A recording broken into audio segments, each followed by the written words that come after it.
አይደለም ቀበቷችን ካለኛ ፍላጎት ማንፈልገውን ጥፍራችን እንኳን ቆርጠን ማንጥል የአፄ ቴዎድሮስ የበላይ ዘለቀ የሚኒሊክ የንጉስ ሚካኤል ልጆች ነን። የትግራይ ኃይሎች ባለውለታችን ጭምሮች ናቸው። ሊመሰገኑ ይገባቸዋል። በዚህኛ ጠላታችን አብይ አህመድ ነው። ግልጽ እንኳን አሁንና ብዙ ትጥቅ እያለን በጦር በጎራዴ እንማርካለን። እኛ አባቶቻችን ልጆች ቆስ መጥቷል ሊወረን ነው ወይ እንደዚህ ሊሆን ነው ምናምን ብሎ አንተን ወደ ውጊያ ሊወስድ ይፈልጋል። እንዳትንቀሳቀስ ነግሬያለሁ። ልማት ክዳልማ አካባቢን ጠብቅ፣ ማንነትን አስጠብቅ። አለቀ። መሬት ከፍ ቢል ግን የአብይ አህመድን ሰራዊት ግብዓተ መሬት ሳንፈጽም አብይ አህመድን ወይ አንቀን ለፍርድ ሳናቀርብ ወይ ደግሞ ከዚህ በፊት እንደነበሩ መንግስታት አገር ለቆ ካላስፈረጠጥን የሚቆም የፋኖ ትግል የለም። 4 ነጥብ። እዛ የተርመጠመጠው ውጊያ መድፍና ታንክ ላዩ ላይ እየዘነበበት ያልሞተው ያጀግና ልዩ ኃይል በመንገድ ውሃ እየጠማው ጎርፍ እየወሰደው ለመሳሪያው ሲል ወንበዴ እየገደለው በየመንገዱ ወድቆ የቀረውን እግዚአብሔር ይወቀው።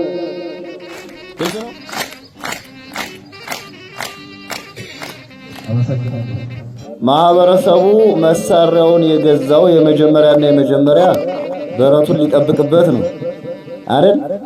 ሚስቱን ርስቱን በረቱን ሊጠብቅበት ነው። ከዛ በመቀጠል አካባቢውን ሰላምና ደህንነቱን ሊያስከብርበት ነው። ከዛ አለፍ ሲል ደግሞ በማንነቱ በሀገሩ በእምነቱ የመጣበትን ጠላት አሳፍሮ ሊመልስበት ነው። ከዛ ውጭ ቁንጫ ለማስላስ የተገዛ መሳሪያ የለም ማለት ነው። ግልጽ ነው። ይህንን ምክንያት በማድረግ እናንተ አባቶቻችን ትግል ያስተማራችሁንን ሀገር እንደ ሀገር አጥንታችሁ ከጣሊያን ወረራ በፊት እንግሊዝም ሲወረን ድርቡሽም ሲወረን በበልጂክና በዲሞፍተር ጠላትን እያሳፈሩ ሀገር ያስረከቡን አባቶቻችን አደራ እናንተም አገር አስከብራችሁ የጠበቃችሁን አደራ ተቀብለን አገራችን ባህላችን ትውፊታችን ማንነታችን እምነታችን ለመጠበቅ የአብይ አህመድ ስርዓት የመጀመሪያ አማራ ጠል የሆነ ስርዓት መሆኑን ሁላችንም አውቀነው ያደርን ቢሆንም ለአማራ ይበጃሉ የተባሉ ለቤተ ክርስቲያንም ለመስጊድም ይበጃሉ የተባሉ የሰይጣን እምነትን ወይም 666ን ይቃወሙብኛል ያላቸውን አካላት አንድ ባንድ ለማጥፋት እንቅስቃሴ እያደረገ የነበረበትን ሂደት በውል ተረድተን ነው እኛ ጫካ ወጣ ነው። ከነገራችን ላይ በውል ተረድተን ማለት ነው። ያ ማለት ከዛ በፊትም እኮ እኛ የእሱ አስከር ወታደሮችም ነበርን እኮ። እውነት ሲገባን ግን እሱን ተቃውመን አፈሙዝ አንስተን እየተፋለምነው ነው ያለነው። ለማስታወስ ያክል ጠፍቷቸው አይደለም፣ እንዲያው ለማስታወስ ያክል ምን ተበድለን ጫካ እንደወጣን ለማስታወስ ያክል የማህበረሰብ ምን ዋጋ እየከፈለ እንደሆነ ለማስታወስ ያክል ያን ጀግና የአማራ ልዩ ኃይል ማንነቱን ያስመለሰ ልዩ ኃይል የሱን ስልጣን መጠበቂያ አድርጎ መጨረሻ ላይ የመለሰበትን ሂደት አይታችኋል። በየመንደራችን እየለመነ ባስ እያቀረበ ለውጊያ እየቀሰቀሰ የናስረስን ሙዚቃ ቀረርቶ እየከፈተ የወሰደ ወንድሞቻችንን በአግባቡ መልሶ ያልሰጠን ብልጽግና ማለት ነው። ሲወስዳቸው ለስልጣኑ መጠበቂያ መኪና አቅርቦ ሲመልሳቸው ግን የበላንበትን ሰሃን እኮ ምግብ ከጨረስን በኋላ ተመስገን ጌታዬ ብለን ስመን ነው አንስተን የምናስቀምጠው አይደል? ስልጣኑን ያስጠበቀለትን ሆዱን ያስከበረለትን ልዩ ኃይል ያፈረሰበትን መንገድ አይታቸዋል። ሄድ ቤትክን እዚህ በኋላ ፈርሳል ብሎ በየዱር በየገደሉ በዛ የተርመጠመጠ ውጊያ መድፍና ታንክ ላዩ ላይ እየዘነበበት ያልሞተው ያጀግና ልዩ ኃይል በመንገድ ውሃ እየጠማው ጎርፍ እየወሰደው ለመሳሪያው ሲል ወንበዴ እየገደለው በየመንገዱ ወድቆ የቀረውን እግዚአብሔር ይወቀው። ግልጽ ነው። ልዩ ኃይሉስ እንዲያው ትንሽ ሽርፍራፊ ደሞዝ ነበር። ጀግናው ፋኖ አርበኛው ፋኖ እያለ ፋኖን ገበሬውን የግል መሳሪያ ያለ ውጣ እያለ ከቤቱ እየመጣ ፖሊስ እያስገደደ ይዞት መሳሪያው ማርከ ታጠቅ እያለ ሲወስደው ታስታውሳላችሁ። ለማገዶ ስንት ወንድሞቻችን በዚች በሰቆጣ ግንባር ሄደው እንዳለቁ ምናውቀው ነን። የዚህ አካባቢ ሰው እንኳን እኛ በነበርንባቸው ግንባሮች አማራ ሆኖ በሚሊሻ በገበሬ መሳሪያ ያለ ተብሎ በየአካባቢው የአብይ አህመድ ወንበር ለማስጠበቅ ሲባል ያለቀውን አርሶ አደርና ፋኖ እኛን የምናውቀው በወቅቱ የነበርነው። እንደዛም ሆኖ አብይ አህመድ ውለታውን በምን መለሰልን? ልዩ ኃይሉን በማፍረስ ፋኖን ናትጥቅ መጀመሪያ ማርከታጠቅ ያለውን ጥቁር ክላሽ እሱ አንጠባጥቦት የሮጠውን መልሶ አንገቱን እያነቀ የማረከውን ፋኖ ጥቁር ክላሽ የመንግስት ነውና መልስ አለው ማለት ነው። እግዚአብሔር ያሳያችሁ። በ10 አለቃ ብርሃኑ ጁላ አማካኝነት አማራ አይደለም ትጥቁን ቀበቶውን እናስፈታዋለን አለ። እኛ ደግሞ የአባቶቻችን ልጆች ነን። አይደለም ቀበቷችን ካለኛ ፍላጎት ማንፈልገውን ጥፍራችን እንኳን ቆርጠን ማንጥል የአጼ ቴዎድሮስ የበላይ ዘለቀ የሚኒሊክ የንጉስ ሚካኤል ልጆች ነን። ማንም የአማራን ትጥቅ አያስፈታውም ብለን የወጣን የነጻነት ታጋዮች በነጻ የምንታገል አረበኞች የእናንተ ልጆች ነን ማለት ነው። ግልጽ ነው። ከዚህ ወደ ደቡብ ወሎ አካባቢ አባይ አካባቢ ያለ ከመካነ ሰላም ወደዚህ ማለት ነው። እንግዲህ እዛ ውስጥ ፋኖ ይደበቃል ማለት ዘበት ነው። ገዳሙን መተውና ሴት መነኮሳት እንደ ጉድ አለቁ ማለት ነው። መነኩሴ ሕፃን፣ ትልቅ ትንሽ፣ ሽማግሌ፣ ጤና ያለው ጤና የሌለው ማይለይ ነው። እዚህ ላችኋል ዋሻ አካባቢ ጤና የሌለውን ሰው እየሲገሉት ማንንም አይመርጥልም። ይሄን ወቅ አይመርጥልም። እንዲያው በሞት ያፈርሰውን ጋሸ ብትለው ነገር በሰራለት ሰርተ ከተጠቀመበት በኋላ መጨረሻ ላይ ገሎ ነው የሚሄድ። ይሄን ወቅ ምክንያቱም አማራ ነህ። አረ እንዲያው መሳሪያን ቀብሬ ነው የምኖር መሳሪያን ቀብራለሁ በል። መሳሪያውን በቀበርከው መሳሪያ የቀበርክበት እንኳን ሳይታወቅ አንተም ትቀበራታለህ። ይሄን ነው የሚሰራ አብይ። ይሄን ነው የሚያደርግ አብይ ወታደር እያያችሁት ስለሆነ ማለት ነው። የሚወረውረው ሞርተር እንኳን ወዴት እንደሚወረውር የማያውቅ ወታደር እኮ ነው ያለው። ህዝብ ላይ ቤት ላይ የሚጥል ማለት ነው። ሌላ የምታስታውሱት ነገር ልንገራችሁ። የዛኔ ሚኒሻውን ታሪክ ሚኒሻው አዲስ ዘመን እኛን እየተዋጋ ማለት ነው። መከላከያው እዚህ መጣኛ አዲስ ዘመን እዚህ ያለ እየተዋጋን ሚኒሻው እኛን እየተዋጋ የሚኒሻው ልጅ መከላከያ ሞርተር የገደላት እዚህ ይላችኋል። እንዲህ ነው የሚያደርገው። ምን አገባውስ? እኔ ሚኒሻውን ልጅን ገለብኝ አይበል ጉዳይ አማራ ነው እኮ ነው የሚለው። አማራ ነው ዝም ብለህ በለው እኮ ነው የሚለው። ስንት ቤተ ክርስቲያን የተቃጠለው፣ ስንት መስጊድ ነው የፈረሰው።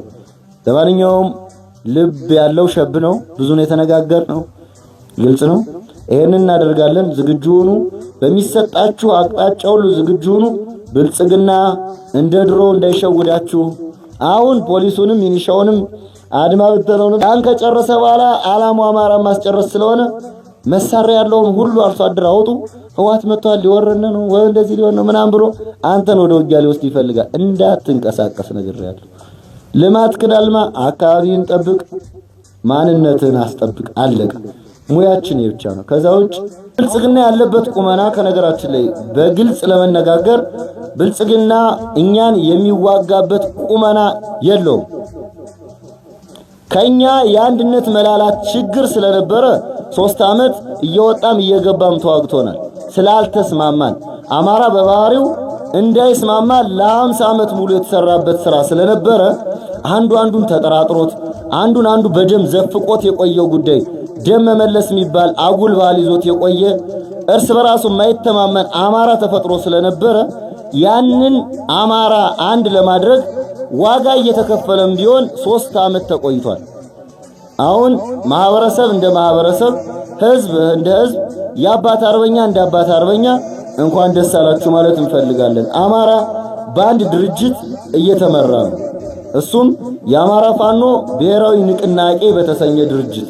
እዚህ ከጀርባችን ከተቀመጡ አካላት የድርጅት አመራሮች ጭምር ነው እዚህ ያሉት። አርበኛ ዘመነ ምረት የአማራ ፋኖ ብሔራዊ ንቅናቄ የህዝብ አደረጃጀት መምሪያ ኃላፊ ነው። በዛውም ተተዋወቁታላችሁ። ሌላው ሻምበል ገብሩና ሻምበል መሰረት የተሰኙ ትልልቅ አባቶቻችን ከደርግ ጀምሮ ስርዓትን እየተፋለሙ ለአማራነታቸው የአርማጮን ምድር ያንቀጠቀጡ በዱር በገደል መከራቸውን ያዩ አባቶቻችንም እዚህ አሉ። እነሱም የአማራ ፋኖ ብሔራዊ ንቅናቄ የበላይ ጠባቂ ምክር ቤት አባላት ናቸው ማለት ነው። ስለዚህ የድርጅት አመራሮች ፊት ነው ተቀምጠን እየተነጋገርን ያለነው። ይሄ መታደል ነው። ከነገራችን ላይ በ3 ዓመት ውስጥ አንድነትን መስራት፣ በ3 ዓመት ውስጥ የተቀናጀ ድርጅት መመስረት፣ በ3 ዓመት ውስጥ በየክፍለ ሀገሩ ጠንካራ የእዝ ተቋማቶችን ማቆም ትልቅ የበላይነት ነው። ይህንን መቋቋም ያቃተው የብልጽግና ሰራዊት ከተሞቹን እየለቀቀ እየፈረጠጠ ይገኛል። አሁን ሳንዋጋው ነው እየሮጠ ያለው። ስንዋጋው የት ይደርሳል? እኛ ስንቀናጅ የት ይደርሳል? ገኛ ከአንድነት መላላት ካልሆነ በስተቀር የአብይ አህመድ ወታደር አቅሙ 0.5 ነው። በእኛ ውስጥ ተቸግረን የቆየነው እናንተም እኛም ሁላችን እንደምናውቀው አወጣጣችን የተለያየ ሆነና በፋኖ ውስጥ አንዳንዱ ፋኖ አንዳንዱ ደግሞ ፋኖ መሳይ እንሽላሊት ሆኖ ያስቸገረን ነበር። ፋኖ እስከ አፍንጫው ታጥቆ ጠላትን ዛሬ ይመጣል ነገ ብሎ ብርድ ሳይበግረው ዝናብ ሳይበግረው ተራራ ላይ ምሽግ ምሶ ያድራል። ፋኖ ግንባር ሄዶ ሲዋጋ ፋኖ መሳይ እንሽላሊቱ ሹፌር ያግታል። ፋኖ ቦምብ ሲወራወር ፋኖ መሳይ እንሽላሊቱ የገበሬ መሳሪያ ለማስወረድ ሲሽለጠለጥ ታገኘዋል። በስበብ አስባቡ ይህንን ለማስተካከል ይሄ አባት አርበኛ መጀመሪያ ራሱን ማስከበር መቻል አለበት። መቼም የሆነ አካል ግቢውን ለማጽዳት መጀመሪያ የቤቱን ጽዳት መጠበቅ መቻል አለበት። የራስን ደህንነት ጠብቀ ነው ስለ ሀገርም መቆርቆር ስለ ወገንም መቆርቆር የሚቻለው። ይሄንን ለማስተካከል የጋራ ምክክር ያስፈልጋል። የጋራ ስብሰባዎችን የተወሰኑ ቀበሌዎችን የጠራ ነው። ለዚህ ነው ክፍለ ጦሩ በሚንቀሳቀስባቸው 32 ቀበሌዎች በተጨባጭ እጁ ላይ ያሉት ማለት ነው። ክፍለ ጦሩ 32 ቀበሌዎች ላይ ይንቀሳቀሳል። በቁጥጥር ስራው ላይ ያስተዳድራል። ከ32ቱ ቀበሌ አሁን የመጣው የ11 ቀበሌ ምናምን አካባቢ ነው። ይህንን የአባት አርበኛ አግኝቶ ማወያየቱ አስፈላጊ ነው። ሌላው ብልጽግና ትናንት መጠቀሚያ አድርጎን አማራን አይደለም ትጥቁን ቀበቶን አስፈታዋለሁ ባለበት አፉ አማራ ሆይ እርዳኝ ለማለት እየተዘጋጀ ነው። እኛ ደግሞ የማንም ፌስታል አይደለም። ሲፈልግ እንጀራም ዳቦም የሚያንጠለጥልብን ፌስታል፣ ሲፈልግ ደግሞ ቆሻሻ ቅርጫት ውስጥ የሚጠለም ፌስታሎች አይደለም። ገጥሟል ይወጣው ማን ግጠም ብሎታል። መጀመሪያ ትጥቁን አስፈታዋለሁ ብሎት የዛተበትን የፎከረበትን የአማራ ገበሬ የአማራ ፋኖ አሁን እርዳኝ በዚህ መጣብኝ በዚህ እንትን አለብኝ እዛው ይዋጣዋል። ስንት ወንድሞቻችን ሳናውቅ በልዩ ኃይሉም በፋኖም በአባት አርበኛውም እየሄዱ ትግራይ ጋር ተዋግተው የተሰዉ ስንት ወገኖቻችን አሉ። ለአብይ አህመድ ስልጣን ተብሎ አሁን ጥንቃቄ ያስፈልጋል። መደበኛ ጠላታችን አብይ አህመድ ነው። ግልጽ በደማችን በላባችን በወንድሞቻችን አጽም በወንድሞቻችን ነፍስ ያስመለስናቸው ርስቶቻችን ናቸው። ማን ደራደርባቸው ነገሮች ናቸው። ከነገራችን ላይ በራያም በወልቃይትም በመተከልም በደራም ማን ደራደርበት የአማራ ርስት እንደሆነ አማራው አይደለም የኖረው የጥንት አማራው ይቅርና ትናንት የተወለደው ሕፃን በወልቃይትም በራያም በመተከልም በደራም ሊደራደር አይችልም። ከዛ ውጭ ግን ይሄንን ተከክ አድርጎ አብይ አህመድ ትግራይ መጣብህ ሊያጠቃ ነው ብሎ ቢቀሰቅሰን ራሱ ይወጣዋል። ባገዝንለት ጊዜ ትጥቁን ተነጥቆ ትጥቁን ነጥቀን በተዋጋንበት ጊዜ ድንጋይ አንስተን በድንጋይ እየተወራወሩ ጥቁር ክላሽ ስናይፐር ብሬን እየተማረከ መልሰህ አምጣው አስወርዳለሁ እኔ ጉልበታም ብሎ የትግራይ ኃይሎች ባለውለታችን ጭምሮች ናቸው። ደካማ ጎናችን ተጠቅሞ አብይ አህመድ ፋኖንም የአማራን ገበሬንም ትጥቁን ለማስፈታት ሲፈልግ የመጀመሪያ አዱ ያነጋገራቸው የህዋት ኃይሎችን ነው። እናንተ በሱ ግቡልን እኔ በዚህ ይገባለሁ የአማራን ህዝብ ትጥቁን እናስፈታው ሲል ትጥቃችን ሊቀሙን አልመጡም። ሊመሰገኑ ይገባቸዋል። በዚህ አብይ አህመድ ግን የአማራ ህዝብ ሁሉ ጠላት ስለሆነ ከጋምቤላውም ከሶማሌውም ከደቡብም ከወላይታውም ከአፋሩም ጋር ሆነን አብይ አህመድን ለአንዴና ለመጨረሻ ጊዜ እስከ ሰራዊቱ እስከ ምናምኑ ድብዛውን ለማጥፋት ተዘጋጅተናል። እንንቀሳቀሳለን፣ እንቀጥላለን። ይሄንን ማህበረሰቡ ማወቅ መቻል አለበት። ተዝረጥርጧል፣ በቃ አለቀ፣ አልቋል። 99% የደረሰ ጠላት ነው ያለና ከዚህ ጋር ተያይዞ እኛ እንንቀሳቀሳለን። እናንተን ይዘን እንቅስቃሴዎች እናደርጋለን። ስንንቀሳቀስ ግን 4 ኪሎ ተንጠልጥሎ ወደ ለመግባት ብቻ አይደለም። የኛ 4 ኪሎ መጀመሪያ ማህበረሰባችን በሰላም ውሎ መግባት መቻል አለበት። ማህበረሰባችን በሰላም ማልማት መቻል አለበት። በሀብት መበልጸግ መቻል አለበት። በልማት መበልጸግ መቻል አለበት። ይህን ለማድረግ ደግሞ መጀመሪያ የራሱን ሰላም ማስከበር መቻል አለበት። ሳትበላ ትዋጋማል። ይሄ አርሶ አደር ስላለ ነው እኛም በልተን ሁሉም አርሶ አደሩን በልቶ የሚታገለው። ማንም ያውቀው እውነት ነው። ከማንም አምተን አንበላም። የአርሶ አደርን እህል ነው መንበለው። ስለዚህ አርሶ አደሩ በሰላም ውሎ እንዲገባ በሰላም አልምቶ እንዲመለስ ደግሞ ማድረግ የኛ ፈንታ ነው። የኛ ፈንታ እሱ ከሆነ ማህበረሰቡ ማደራጀት፣ የያዘው መሳሪያ ቀየውን ጎጡን እንዲጠብቅበት ከሌባ ከሰላቶ ባንዳ እንዲጠብቅበት ማደራጀት ግዴታችን ነው። ይህ አደረጃጀት ይቀጥላል። ከነገራችን የተገናኘንበት ዋነኛ ምክንያት ይህ ነው፣ ይቀጥላል። ከዛ ውጭ ሂደን ስብሰባ ተሰብስበናል። ገበያ መዋያ የለንም፣ መኖሪያም የለህም። አማራ ነህ፣ መኖሪያ አይኖርህም። ከነገራችን ላይ ጭራሽ ወጥተህ ማትመክተው ከሆነ አይደለም ገበያ ውሎ ለመመለስ መኖሪያ የለህም። አለቀ፣ መኖሪያ የለህም። ይሄንን ወቅ ትዝብት ነው ትርፉ። ከነገራችን ላይ አብዛኛውን ትዝብት ነው ትርፉ እንጂ ለብልጽግና አገብግቦ ለብልጽግና አሽቃብጦ የሚሸነፍ ፋኖ አለ ማለት ጭራሽ ፀሐይ ወጣ አጠልቅም ማለት ነው። አለቀ። ፋኖ በአብይ አህመድ ሰራዊት ይሸነፋል ማለት እንዲያው አንድኛውን ጭራሽ ጨለማው ነው ይቀራል ማለት ነው። አለቀ። ይህ ተፈጥሮ ነው አይደል? ፀሐይ እንደወጣው ሁሉ ይገባል አይደል? ፋኖ ደግሞ ያሸንፋል። ተፈጥሮ ነው። በቃ አለቀ። ትጥቅ አይደለም፣ ታንክ አይደለም፣ መድፍ አይደለም፣ ጨዋታው ልብ ነው። ዋናው ልብ ነው። እያንጠባጠበው ነው ገደል የሚገባ። ስንወጣ ስንት ነበርኛ እዚህ ሚካኤል ደርስ ስትታውቁን ዲሽቃውን እስከ ምናምኑ ስናራግፈው ስንት የነበር ነው? ስንት መሳሪያ ነው የነበር? በሁለት ስናይፐር በአንድ ብሬን ነው 4 ብሬን 4 ስናይፐር 325 ክላሽ ዲሽቃ የተማረከው ከእናንተ ጋር ሆነን ብቻችን አይደለም። ከጀግና የአባት አርባኞች ከጀግና ወንድሞቻችን ከጀግና የቀጠናው አርሶ አደር ጋር ሆነን ነው ብቻችን ያሸነፍነው። ጠላት የለም። ግልጽ ነው። ደንቢያ ገብተን ምንድነው ያደረገው?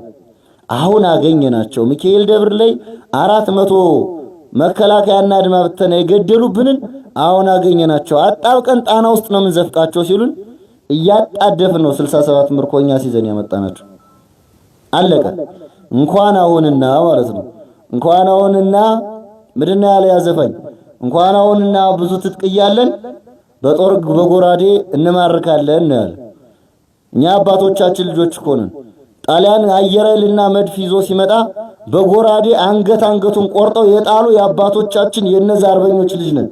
ዋናው ልባችን ነው። ልባችን ይዘን ማንንም ማሸበር ማስጨነቅ እንደፈለግን መማረክ መግደል እንችላለን። ሞት ተፈጥሯዊ ነው። አንዱ ሊሞት ይችላል፣ ሌላኛው ጀግና ይተካል። አለቀ።